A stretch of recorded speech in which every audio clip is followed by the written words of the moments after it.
July. It's about 25 degrees out, snowing a little bit, and I decided to prune some of my red twig dogwood for trellising in the garden with the perennials. I cut them, about 2 feet, maybe a foot tall, and I stick them in the perennial before it bushes out, just when it's coming out. And what it does is the spring daisies or gaillardia is another one that flops.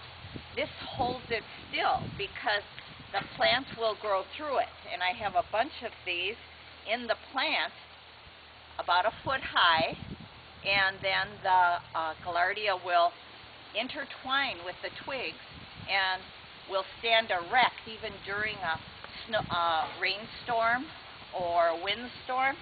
And if you don't have a big area like I do, then you can just prune your bushes, around March or so. They all need pruning in your yard, and you can use the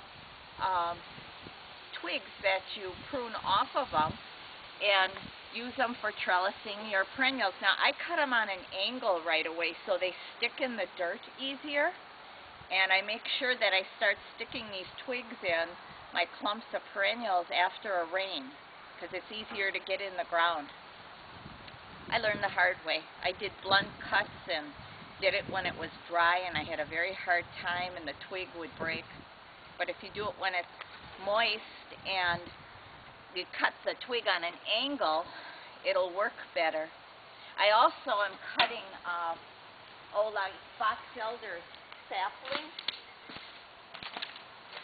smaller than this, probably about 5 foot, about my height, 5.5 feet, and I use the saplings for trellising my sugar snap peas in my raised veggie bed.